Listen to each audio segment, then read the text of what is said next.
Assalamualaikum warahmatullahi wabarakatuh. Selamat siang dan salam sejahtera bagi kita semua. Terima kasih Pak Joko atas waktunya yang sudah diberikan kepada saya. Yang terhormat Bapak Sestijen, Pak Energi, Mas Jimmy, dan Bapak Ibu sekalian yang menyempatkan waktu untuk hadir di acara hari ini. Saya sesuai dengan instruksi dari Pak Joko, disuruh menyiapkan sedikit paparan untuk gampang mengikuti alur pikirnya. Bisa terbaca nggak ya dari belakang itu? Bisa ya? Bisa terbaca ya? Bisa. Karena saya harus toleh gini, bisa nggak saya berdiri aja di sana? Suara cukup baik ya? Ya.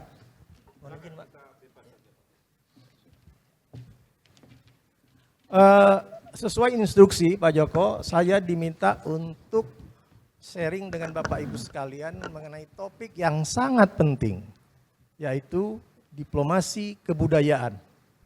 Tetapi berhubung saya ini adalah diminta beliau dalam kapasitas Dewan Pakar BPIP, Badan Pembinaan Ideologi Pancasila, saya diminta juga untuk melihat keterkaitan konsepsional antara ideologi negara Pancasila, budaya, dan diplomasi kebudayaan. Itu kerja berat itu Pak. Tapi demi KSBN saya buatkan presentasinya Pak. Bapak Ibu sekalian, diplomasi budaya memang sudah menjadi bagian dari diplomasi secara umum. Sudah menjadi bagian dan kerjaan rutin kedutaan besar. Saya 40 tahun Pak di Kemlu. Jadi ini bagian dari kerjaan, sudah built in. Sudah embedded di dalam jiwa kami yang sebagai diplomat karir ini. Nah, sekarang, kita lihat dulu dari Pancasilanya. Saya sengaja mengangkat masalah Pancasila ini. Kenapa? Satu, karena Pancasila ideologi negara, falsafah dan dasar negara. Ada di konstitusi. Saya kelewatan kalau nggak nyebut konstitusi itu mengenai Pancasila ini. Itu satu. Kedua, Presiden Prabowo, ini yang kadang-kadang kita nggak ngeh. Presiden Prabowo di dalam Astacitanya meletakkan prioritas pertama adalah memperkokoh ideologi Pancasila. Let us check. Kita cek aja di Astacita. Nomor 1 Pak. Nah, oleh karena itulah setiap the series of policy and laws yang akan dibuat nanti, yang akan dilakukan, should be guided by the principle of Pancasila. Nilai-nilainya. Itu sudah embedded di kepala kita dan di hati kita sebagai masyarakat Indonesia. Nah, sumber ideologi itu sendiri kalau secara konsepsi adalah bersumber dari kebudayaan, dari nenek moyang kita. Pak Hendarji dengan tepat menyebut yang sudah ratusan tahun kita warisi dengan nilai-nilai kebajikan yang kita lakukan sampai sekarang. Kemudian ada juga dari ajaran agama, tentu kita yang beragam agamanya ini memberikan nilai-nilai yang tentu kebajikan. Kemudian juga pemikiran para tokoh founding fathers kita dulu. Dirangkum sehingga menjadilah ideologi negara kita yang kita sebut Pancasila. Nah, ideologi itu sendiri, kalau kita sudah rangkum menjadi suatu dasar negara, falsafah dan ideologi negara, kita anggap suatu kesepakatan nasional yang berisi cara pikir, konsep, gagasan, cita-cita untuk mencapai pembangunan masyarakat ke depan. Jadi kesepakatan nasional. Disinilah titik penting dari mengapa Pancasila saya kutip di awal. Next please. Nah, kebudayaan itu sendiri berasal dari nilai-nilai moralitas yang bersumber dari sejarah dan kebudayaan dan pemikiran para tokoh tadi.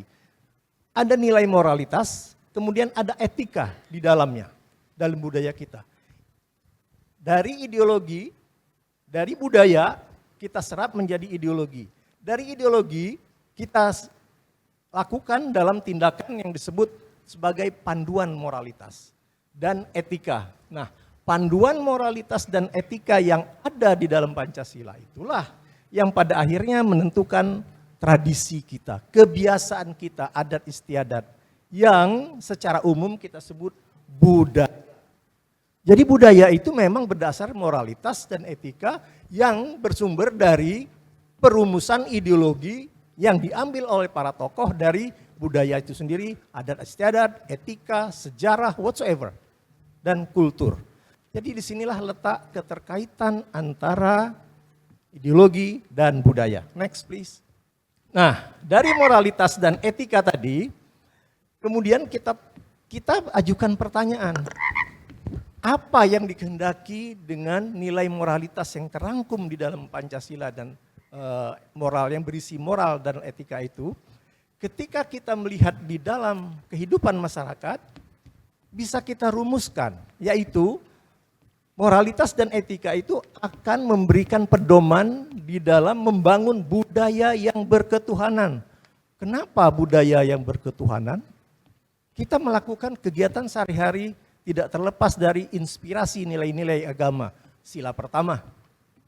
Kemudian dalam kita melakukan tindakan dan peradaban dan perbudayaan sehari-hari, kita dituntun oleh nilai-nilai kemanusiaan yang beradab.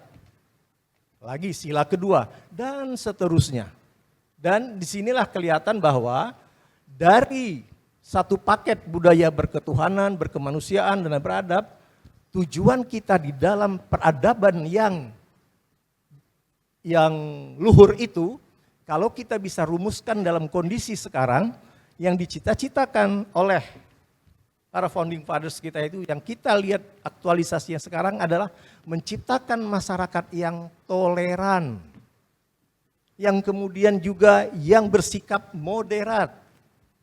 Moderat dalam perilaku sosial ya. Karena moderat ini sering disalahartikan, Pak. Moderat dalam arti akidah. That is not the case. Akidah tetap satu. Dalam perilaku muamalahnya, kita moderat. Dalam aktivitas perilaku sosial, kita moderat. Akidah tetap satu, nggak boleh moderat. Ya satu. Jadi don't mix it up. Jangan dicampur baur. Jadi moderat, toleran, dan menghargai perbedaan. Inilah inti dari tuntutan atau pedoman dari Pancasila ketika kita bercita-cita untuk menciptakan suatu masyarakat yang mempunyai nilai-nilai toleran, moderat, dan menghargai keberagaman. Next please. Apakah kebudayaan kita yang toleran, moderat, dan menghargai keberagaman itu baik-baik saja? Sorry to say, tidak. Kita menghadapi yang namanya pengaruh, untuk tidak mengatakan ancaman, pengaruh dari luar, ideologi, budaya, dan nilai dari luar.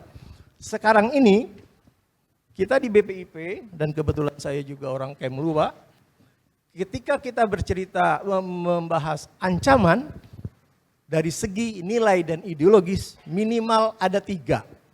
Dulu ada 2, Pak. Dulu. Yaitu sosialis, komunis, dan liberal kapitalis. Sekarang nambah, men. Nambah. Apa? 3 sekarang. 1 liberal kapitalis tetap Amerika porosnya. Liberal kapitalis, paham kebebasan liberal kapitalis. Kemudian ada juga namanya komunis, tapi mereka berubah kulit sekarang. Disebut dengan sosialis state capitalism. Ideologi masih komunis, man. Tetapi dalam kebijakan ekonomi mereka terbuka. Seperti China dan Vietnam. Itulah makanya disebut sosialis state capitalism. Sistem politiknya komunis, tapi ekonominya kapitalis banget. Siapa bilang Cina bukan kapitalis? Kapitalis banget. Di mana-mana cuan. Ya kan ya? Itu yang disebut ideologi mereka sekarang, sosialis state capitalism. Nah, setelah ada lepasnya bubarnya perang dingin, muncul kekuatan baru yang kita rasakan, yaitu yang namanya theocratic fundamentalist. You know what I mean? Ada ISIS, ada Taliban, ada Al-Qaeda yang merangsek keluar. Dan kadang-kadang ini dipolitisasi. Ini juga mempengaruhi Indonesia. Nah, disinilah tiga inilah yang sedang kita alami melalui proksi masing-masing. Jadi Bapak Ibu, jangan biarkan negara kita ini menjadi proksi tiga ideologi ini yang mengadu domba bangsa kita. Kemarin-kemarin, mendekati pilpres, pemilu, pilkada, whatsoever, masyarakat kita terbelah. Alhamdulillah yang terakhir 2024 kemarin rada tenang-tenang dikit. Tidak ada keterbelahan sosial. 10 tahun belakangan, Masya Allah, kita mengikuti itu semua. Keterbelahan sosial. Kenapa? Karena ada proksi dari tiga ini. Nah inilah yang kita perlu perhatikan baik-baik dalam pengembangan budaya ke depan. Next please. Sekarang budaya kita ini dengan tetap bertahan dari ketahanan kita terhadap tiga ideologi tadi, kita harus bangga. Tapi ingat, jangan berhenti kepada bangga. Tadi Pak Sesitian sudah menyebut beberapa tangible heritage dan intangible heritage oleh PBB. Ini no play-play, bukan main-main maksudnya. Ini no play-play loh. PBB yang ngakuin UNESCO. Sebelum kita cerita tangible result dan intangible, ini sudah umum, saya mau sharing dengan Bapak Ibu sekalian mengenai salah satu anugerah atau recognition dari PBB yang kiri itu, yaitu arsip dunia. Ini baru 2023 kemarin. Pancasila yang dipidatokan Bung Karno di PBB tahun 60 di General Assembly PBB New York, sekarang mulai 2023 bulan Mei tahun 2 tahun yang lalu sudah diberikan status Memory of the World. Ini no play-play, serius banget ini. Nah oleh karena itulah di level dunia, Memory of the World mengenai pidato Pancasila Bung Karno sudah dianggap sebagai warisan dunia. Kemarin saya ke Kairo, ke Yugoslavia, bukan. Sekarang jadi Serbia ya, Beograd dan ke Jerman. Mereka mengundang saya sebagai Dewan Pakar BPP untuk cerita ini. Pancasila mengenai pidato Bung Karno mengenai Pancasila yang sudah di-endorse oleh PBB tahun 2023. Pidatonya tahun 60. Bayangin, rentang waktu yang lama sekali baru diakui. Saya penasaran Pak En tadi. Saya tanya sama orang PBB, UNESCO. Kenapa kok lama banget? Dari pidato tahun 60 baru tahun 2023 diakui sebagai warisan dunia. Warisan dunia itu artinya PBB mengencourage international community to study, to learn about this, mempelajari nilai-nilainya. Ternyata jawabannya sangat simpel Pak. Ahli kami, researcher kami, akademisi kami yang ada di PBB yang berkutat di bidang UNESCO, ternyata melihat nilai-nilai yang dipidatokan oleh Bung Karno tahun 60 dulu ketika beliau memperkenalkan Pancasila di PBB, setelah diselidiki secara al-ilmiah, ternyata masih relevan dengan dunia sekarang. Apa itu? Peperangan, persaingan ideologi, kerusuhan etnik, yang semuanya dibutuhkan suatu alat pemersatu. Orang nolehnya ke Indonesia. Kenapa? Waktu Arab Spring, orang berpikir Indonesia akan terbelah, akan pecah. Waktu Arab Spring. Ternyata alhamdulillah tetap utuh sebagai negara. Orang PBB mikir, Islam terbesar di dunia ini Indonesia. Arab Spring terjadi di negara Arab yang Islam mayoritas. Kok Indonesia enggak? Mulai mikir men. Orang-orang pintar di PBB itu. Disitulah kita melalui Kemlu, melalui juga Kementerian Dikbud, dan juga beberapa tokoh masyarakat, mengusulkan ini ke PBB. Dan kita diwawancarai. akhirnya bulan Mei 2023 Pancasila diakui sebagai Memory of the World. Kesempatan sudah ada, momentum sudah ada, tinggal kita Pak, Menteri Kebudayaan, mari kita kolaborasi Pak, supaya nggak omon-omon saja Pak. Banyak sekali yang harus kita kerjakan dengan daftar ini Pak. Bukan hanya pidato Pancasila, tapi dokumen Asia Afrika yang di Bandung juga diakui oleh PBB sebagai dokumen negara berkembang ketika menghadapi tarikan-tarikan ideologi. Bagi kami diplomat Pak, ini sesuatu banget. Kata saya ini ya sesuatu.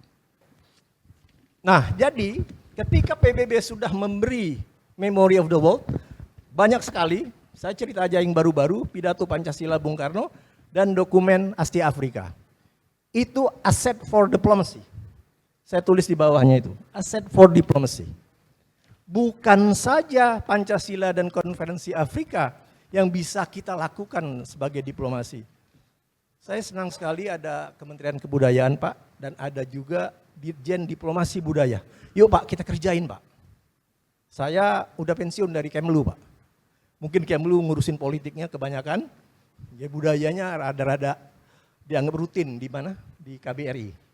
Mungkin Menteri Kebudayaan bisa sinergi Pak dengan Kemlu, negara mana saja yang perlu kita promosikan yang ini Pak. Kalau yang pidato Pancasila dan dokumen konferensi, jelas ada 5 negara Pak. Indonesia, Yugoslavia, Beograd, barusan saya kemarin, bulan lalu. Kemudian India, Mesir, dan Myanmar. Itu founding fathers dari Konferensi Asia Afrika. Bisa diajak bareng, mengadakan festival atau whatsoever lah. Ini sesuatu banget dalam diplomasi Pak. Pancasila, BPIP juga menjadi semacam penjurunya bersama Kemlu. Saya sudah ke beberapa negara memberikan penjelasan itu. Nah kemudian saya mau ambil satu saja, bahasa Indonesia yang tangible, yang di sini ini juga udah banyak banget. Saya mau ambil contoh satu dan pengalaman saya sebagai diplomat. Bahasa Indonesia sebagai bahasa resmi. Bapak Ibu sekalian, baik, untuk yang tangible, intangible, ini juga no play-play, nggak main-main, serius banget. Bahasa Indonesia sudah dianggap sebagai bahasa, sudah disahkan sebagai bahasa resmi di PBB, minimal di UNESCO. Apa artinya? Kita bicara bahasa Indonesia nanti ada yang penerjemah, gratis, mereka yang bayar. Dan cuma bahasa Indonesia men di Asia ini dengan Cina. India enggak. Indonesia dengan Cina. Kenapa? Karena banyak orang yang ngomong bahasa Indonesia itu. Nah jadi diperbolehkan kita memakai bahasa Indonesia dan ada penterjemahannya yang difacilitate by PBB. Ini sesuatu banget dari diplomasi. Makanya Pak, yuk kita kembangkan ini Pak.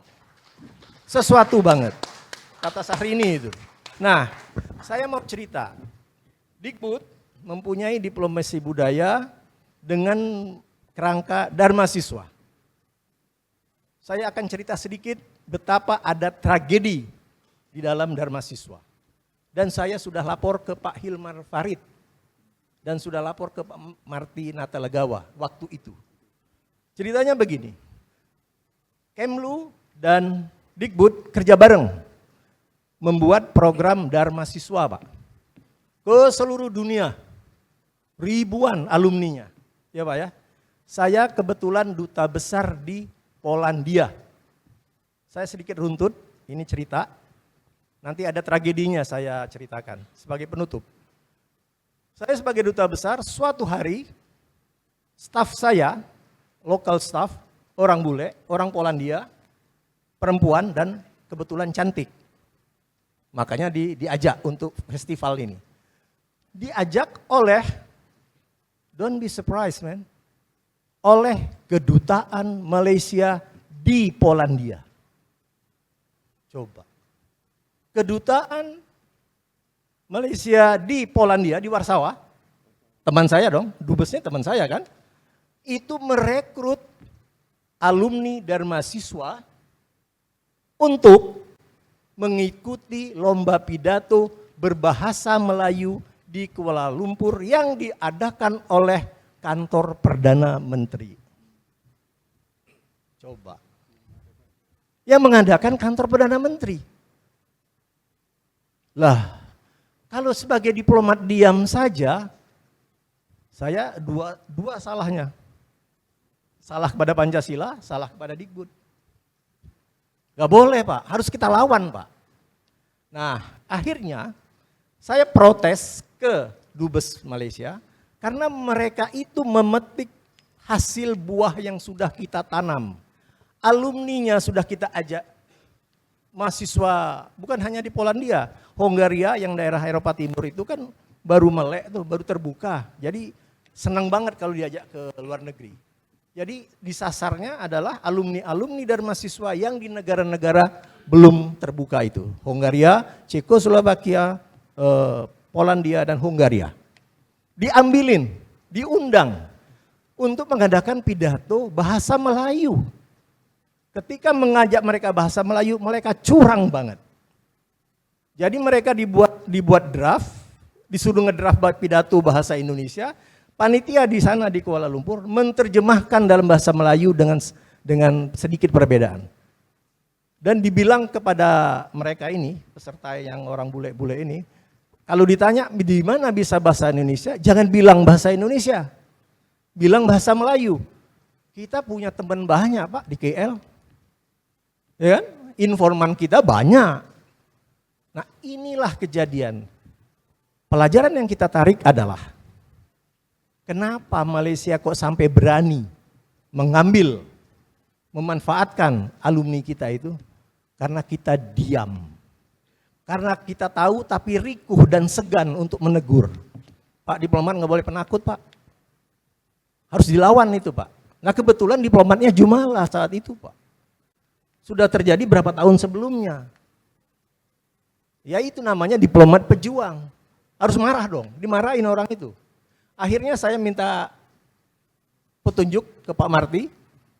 Saya mau menegur, saya mau menyelesaikan masalah ini, mau arahan, begitulah kira-kira. Pak Marty dengan tegas tegur dengan cara yang baik. Nah, cara yang baik itu diplomatik maksudnya. Nah, oleh karena itulah saya ingin bercerita di sini bahwa Dikbud mengadakan diplomasi budaya melalui Dharma Siswa. Kita sudah menanam, oke? Ketika dia berbuah tidak kita pelihara. Dikbud tidak, KBRI tidak. Ini kritik saya terhadap Kemlu, alma mater saya sendiri. Nah sejak saat itu KBRI dan beberapa KBRI di Eropa Timur saya ajak untuk yuk kita bikin ikatan alumni Dharma Siswa di setiap negara. Karena Pak, Dubes itu melaksanakan pekerjaan tergantung passion Pak. Kan nggak benar ya, ini kritik saya terhadap teman sendiri. Ada yang bilang, budaya itu gampang. Gampang, just click your finger then it happen. Enggak, ada nilai, ada values yang dicuri orang. Dan kita harus bersikap. Kalau enggak, ya itu, kita cuma bisa demo-demo aja. Ngelemparin telur busuk ke KBRI Malaysia. That is not the case. Harus dilawan secara kegiatan. Apa? Aktivitas, counter activities. Apa counter activitiesnya? Alumni ini kita kumpulin. Kita kumpulin di seluruh KBRI. Buatkan ikatan Dharma Siswa Polandia, ikatan Dharma Siswa Ceko, ikatan Dharma Siswa Amerika. Supaya buah yang sudah kita tanam tidak dipetik Malaysia. Menanam, memelihara, dan memetik. Itu yang paling penting. Ketika kita memetik, mereka inilah yang mengadakan diplomasi budaya, menemani kita, membantu kita. Itu gunanya Pak. Jadi tangible result ini, tangible heritage ini tetap dikenal sebagai Indonesia, bukan Malaysia. Next, akhir ini. Ini adalah konsep diplomasi budaya. Yang kita diplomasikan itu sebenarnya, Pak Sesdijen, produk budayanya Pak. Nari tadi, kolintang tadi, that is merely cultural product. Betul kan ya? Bendanya itu, produk benda. Tetapi produk budaya yang diakui oleh UNESCO itu ada 3 macam.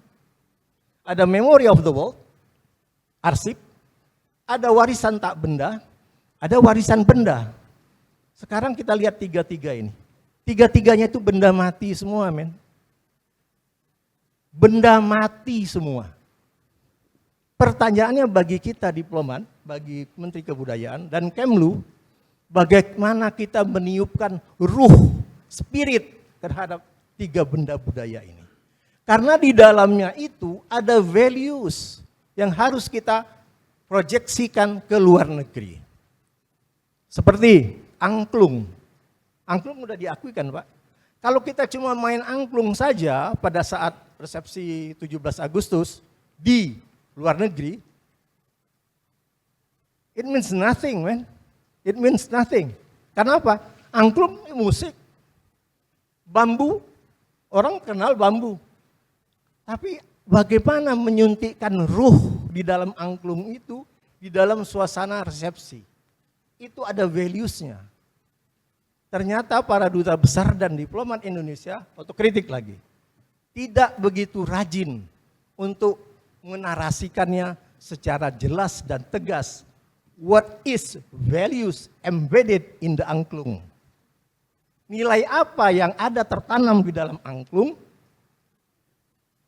Kementerian Kebudayaan dan Kemlu harus satu suara, Pak. Ketika kita menyaksikan angklung Mang Ujo, harus disampaikan, dinarasikan values-nya. Makanya saya bilang, diplomasi kebudayaan has to goes beyond the cultural product itself. Jangan cerita barangnya saja, tapi values embedded in this cultural product. Nah, disinilah saya ingin menghimbau yang masih aktif seperti Bapak Sesdirjen, saya sudah pensiun, dan juga sudah saya sampaikan di Kemlu, ayo kita tiupkan ruh kepada 3 warisan ini melalui narasi-narasi yang ada di dalam values di angklung atau di benda-benda yang lain. Angklung itu bukan hanya bambu yang mengeluarkan harmoni. Bandingkan dengan piano dan gitar buatan barat. Gitar dan buatan barat, piano buatan barat bisa dimainkan sendiri, betul? Individualistik. That is not Indonesian culture. Tetapi angklung main sendiri bisa nggak? Nggak bisa. Minimal harus 7 do re mi fa solnya. Ini menunjukkan semangat gotong royong dalam menciptakan harmoni. Keren kan? The values embedded inside the angklung. Itu yang harus dinarasikan kepada orang-orang bule di luar sana. Jadi bukan bendanya saja, tapi values embedded in the angklung itself. Makanya goes beyond the cultural product. Bisa kita lihat tumpeng juga. Itu kalau kita pamerkan, itu ada nilai filosofi dan values-nya. Bapak-bapak mungkin sudah banyak yang tahu filosofi di balik tumpeng. Filosofi dan values-nya itu yang harus kita proyeksikan. Bukan beras kuningnya, bukan angklung bambunya, tetapi values-nya. Makanya goes beyond the cultural product. Jadi dengan begitu orang akan tahu bahwa Indonesia itu selain kaya budaya dalam bendanya, tapi juga bijak di dalam nilai-nilainya. Terima kasih. Wassalamualaikum warahmatullahi wabarakatuh.